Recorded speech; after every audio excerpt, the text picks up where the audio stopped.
জানেন আমার দুঃখ নেই, এখানে কমিটি আছে, দুটো গ্রুপ আছে, বিএনপি আর জামাত। যদি মনে করেন আমার অস্কারের বিরুদ্ধে চলে যাচ্ছে, কোন পার্টির বিরুদ্ধে চলে যাচ্ছে, তাহলে আপনারা যেহেতু মাদ্রাসা টিকে রাখতে হবে, মাদ্রাসাটা টিকে রাখারও দরকার। আমার একটা ছোট সুইকুটি লিখে দেবেন যে হুজুর আওয়াজ করতে হবে না, ছেড়ে দেন। আমি এমন কায়দায় পালাই যাবো, ভাই আপনারা আমার খুঁজে পাবেন। হ্যাঁ, চালাই যাবো। আচ্ছা, এই কথাটা কেন বললাম ভাই, আমার আগের থেকে পালাইনো অভ্যেস আছে ভাই। আমি আগের থেকে পালাইনো অভ্যেস আমার আছে না ভাই। আমি এর আগে অনেকবার পালাই গেছি না ভাই, বলে নাই পালাই গেছি না। সুতরাং পালাইনো অভ্যেস আমার আছে। আপনারা শুধু বলবেন হুজুর লাইন খারাপ, আমি এমন কায়দায় পালাই যাবো, জীবনে আপনারা আমার দোষ পাবেন না। বগুড়া কিতাবপুরে এক জায়গায় মাহফিল হচ্ছে, মাহফিল শেষ হলে ছাত্র শিবিরা ছাত্র দল ওরা বলেছে হুজুর আপনারা আমরা নিয়ে আসতেছি, আমাদের পক্ষে এবং ওদের বিপক্ষে যা পারেন বলবেন। তাই বললাম সুবহানাল্লাহ, টিকতে পারবো? টিকতে পারবো না সব ছাত্র। ঠিক মাহফিলের 3 দিন আগে পুলিশ এসে সব ভেঙে ছেড়ে দিয়ে গেল। এই হুজুর আগে মাহফিল হলে এবার শিবির সভাপতি বলছে হুজুর কি হয়েছে, তাই মত ভেঙে গেছে। আমি বললাম একটা চৌকি আর একটা টেবিল আর একটা হয় না, একটা মাইক, একটা ওই মাইক সেট হবে না। হলে কি হবে, ওই যে অসম তবু পুলিশের কাছে মাথা নত করে মাহফিল বন্ধ হবে। তো বলতে হুজুর তাহলে কি করা, ওদের চেষ্টা করা, আমি আসছি। এখন এসে মাহফিল থেকে 2 কিলোমিটার একজনের বাড়ি বসে খাচ্ছি। ওরা বলতে হুজুর মাহফিলের ইন্তজাম করেছি কিন্তু সভাপতি হওয়ার লোক পাচ্ছি। তাই বললাম দেখ খুঁজে খুঁজে কারো পাওয়া যাচ্ছে। এখন এক লোকের কাছে গেছে, তিনি প্রাইমারি স্কুলে মাস্টার হয়, রিটায়ার হয়ে গেছে। যেই বলে চাচা আজকে মাহফিলে আপনি সভাপতি। ওরে বাবা, ওরে বাবা, আমার দেশ না। তখন ছাত্ররা বলতেছে চাচা আপনি যদি সভাপতি হয় তাহলে উল্টে 5,000 টাকা আপনার দেবে।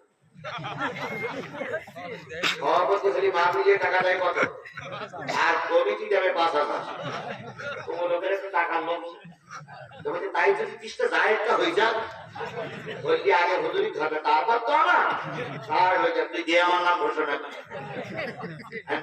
প্রাইমারি স্কুলে গীতার শিক্ষক হলো সভাপতি, আর আমি কিছু ওয়াজ করতে মঞ্চে উঠে দেখি এসেছে ওই লোক আর আমি তার আর কেউ নেই।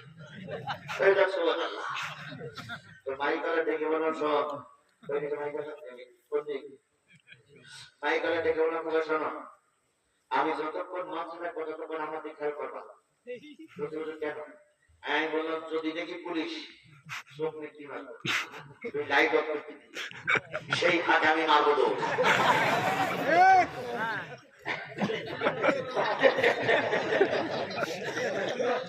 মাইকালা সে কন্টাক্ট হয়ে গেল। মাইকালা বলতে ঠিক আছে, ওরা সেই বলতে আমার জীবনের ঘটনা, তবে ঠিক আছে। এখন আমার ওয়াজ হচ্ছে ঘন্টাখান হয়ে গেছে, এসে পুলিশ এসে একটা টিভির বাড়ি দিচ্ছে, যেখানে বাড়ি দিচ্ছে ওখানে বাড়ি দিচ্ছে, এই মহাবিদ্যালয় তারা এখন ওরা সব পালিয়ে পিছনে স্কুলের পিছনে লাইট করা কারণে তোরা শুট করতে গিয়ে কি হয়, পুলিশ গেট দিয়ে ঢুকেছে 17 জন, প্রত্যেকের মাথায় হেলমেট, হাতে একটা করে লাঠি আছে, বন্দুক ঘাড়ে চলে নিয়ে আছে। আমি তো ওয়াজ করার তালে ব্যস্ত, সভাপতি আগে দেখতে হুজুর পুলিশ, হুজুর পুলিশ।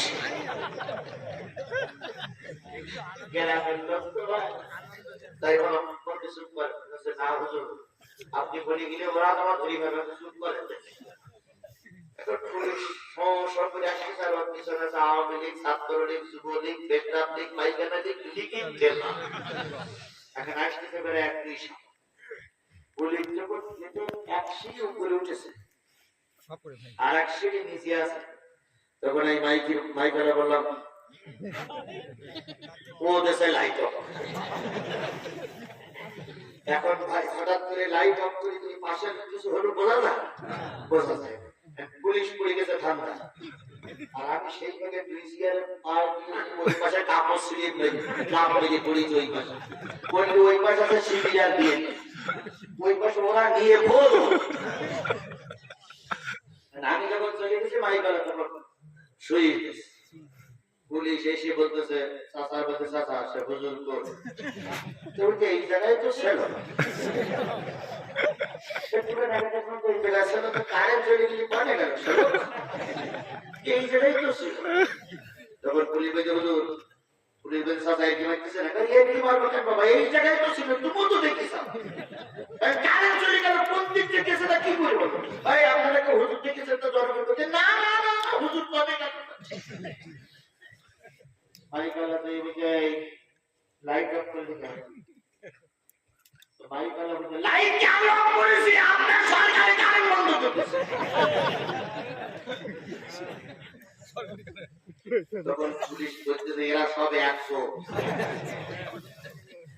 তখন বলতেছে তোদের হুজুর এত চালাক তোরা হুজুর এত চালাক আমি এত কষ্ট করে পোস্ট নিয়ে এসে ধরতে পারলাম না জনগণ বলছে সুবহানাল্লাহ জনগণ চলে গেল আমি চলে গেলাম পুলিশ কিন্তু আমার ধরতে পারিনি তাই বলতেছি ভাই পালানি অভ্যেস আমার আছে ভাই যদি দেখি লাইট পাবো শুয়ে মারবো জীবনও আপনারা খুঁজে পাবেন না তবে সেই সময় এই সময় কি এক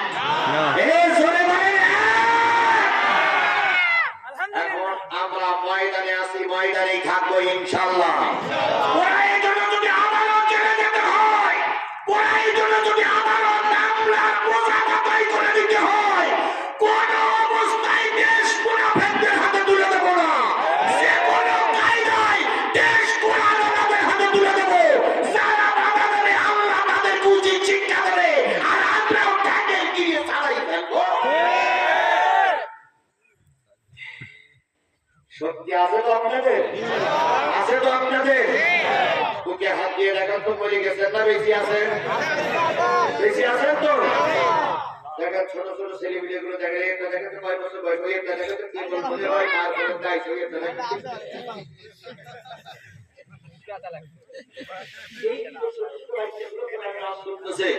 আর দেখেন দিয়ে একটা পুরো মানুষ ঠাস ঠাস করে জবাব দেবেন সবাই মিলে বলেন আলহামদুলিল্লাহ আমাদের বাড়ির থেকে যদি কেউ বেরিয়ে যায় কেউ যদি শহীদ হয়ে যায় কেউ যদি মারা যায় দুঃখ করো না ওই জায়গায় আমি আর একটা দল কি করবো হিট করে দেব সেই দলটা কি করবে তারা আমাকে ভালোবাসবে আমিও তাদের ভালোবাসবো কে বলছে আরো যদি বলেন কে বলছে তাহলে আল্লাহ বলে